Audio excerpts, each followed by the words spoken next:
इसमें बात करते हैं कि मैनेजर के कौन कौन से रोल होते हैं एक ऑर्गेनाइजेशन एक कंपनी के अंदर। मैनेजर क्या क्या काम करता है, कौन कौन सा रोल निभाता है। ठीक है। तो आज इसके बारे में डिटेल्स जानने की कोशिश करेंगे। ठीक। तो मैनेजर का जो रोल होता है उसको जस्टिफाई किया है हेनरी मिंजबर्ग ने। ओके। और इन्होंने क्या किया है कि तीन रोल्स उन्होंने सुझाया है कि तीन रोल्स जो ऐसे होते हैं जो कि मैनेजर को हर हाल में निभाने पड़ते हैं, जिसमें सबसे पहला है इंटरपर्सनल रोल्स, सेकंड में इंफॉर्मेशनल रोल्स एंड थर्ड में है डिसीजनल रोल्स। तो एक एक करके इसके बारे में हम लोग एलोबरेट करते हैं। ठीक। सबसे पहला आता है इंटरपर्सनल रोल्स, यानी कि इंटरपर्सनल रोल्स में क्या क्या हो सकते हैं। तो सबसे इसमें तीन पॉइंट है, इसमें थ्री की पॉइंट है: figure head, leader and licence.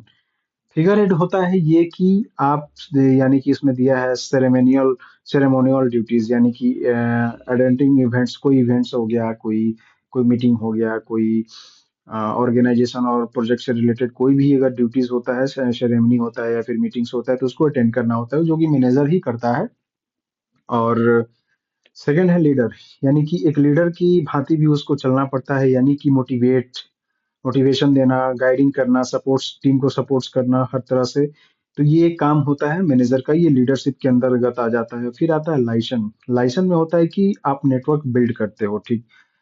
एक मैनेजर जो होता है अंदर के जो भी एम्प्लॉय होते हैं उससे, और प्लस बाहर के जो भी एम्प्लॉय होते हैं उससे कॉन्टेक्ट को नेटवर्क करता है, कॉन्टेक्ट और नेटवर्क को बिल्ड करता है, संबंध बनाता है टेलीफोनिक या फिर कुछ भी। मतलब जैसे कि मान लीजिए कोई कंपनी है, उसमें एक मैनेजर है, उसके उसको एक कोई प्रोजेक्ट लेना है किसी क्लाइंट से, तो उसको वो बिल्ड करेगा, नेटवर्क बिल्ड करेगा, अपना कॉन्टेक्ट बनाएगा और वो वहां से वो रिक्वेस्ट करेगा, तो उसको लाइसन बोलते हैं। यानी कि अंदर से तो रिलेशन आपका मैनेजर से के साथ तो बना ही रहेगा, साथ साथ मैनेजर का ये भी काम है कि बाहरी दुनिया जो है वहां से भी वो अपना कॉन्टेक्ट बनाए को रखे, नेटवर्क बिल्ड करे। सेकंड आता है इंफॉर्मेशनल रोल्स।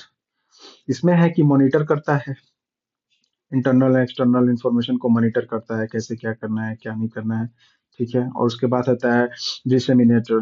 डिसेमिनेटर यानी कि शेयर करता है टीम के साथ, ऐसे ऐसे इंफॉर्मेशन शेयर करता है जो कि आपके प्रोजेक्ट से जुड़े हुए हो, उसके बारे में अहम भूमिका जो निभाए, वैसी कोई मतलब सूचना या फिर इंफॉर्मेशन उसको शेयर करता है टीम में। उसके बाद होता है एक स्पोक पर्सन का भी काम मैनेजर का ही होता है, यानी कि रिप्रेजेंट्स करता है ऑर्गेनाइजेशन को कि आपका ऑर्गेनाइजेशन क्या क्या कर सकता है। ठीक है। आपके अपने ऑर्गेनाइजेशन के बारे में एक्सटर्नली रिप्रेजेंट करता है। ठीक है।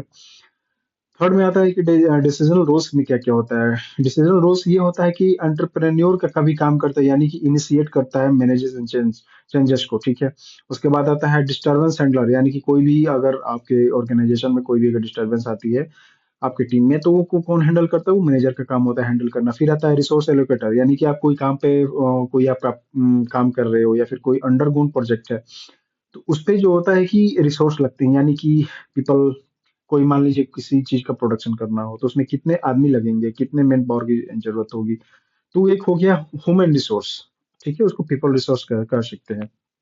तो वो कौन एलोकेट करता है, वो मैनेजर का काम होता है करना। फिर होता है कि टाइम टाइम कितना लगेगा, कब से कम उसको, और टाइम में कितने टाइम में उसको मैनेज करना है। ठीक है। तो टाइम के रिसोर्स को भी वो मैनेज करता है, प्लस मनी, यानी कि उस काम को करने के लिए कितने फाइनेंशियल बजट की जरूरत है, तो वो मनी कहाँ से आएगी, उतने पैसे बजटिंग कहाँ से होगा, वो सब कुछ मैनेजर के हैंड में होता है। और मैनेजर का ही काम होता है उसको एलोकेट करना कि कहाँ से है, कहाँ से आएगा, कहाँ से मतलब उसको हम लोग गेन करेंगे। ठीक है। उसके बाद होता है नेगोशिएटर, यानी कि participates in the key negotiation, यानी कि आपके कोई, आप सपोज कीजिए कि कोई क्लाइंट है, क्लाइंट से आपको प्रोजेक्ट के बारे में कुछ निगोशिएट करना है। यानी मान लीजिए कि कोई डील डन हुआ, 1 करोड़ का डन हो गया। ठीक।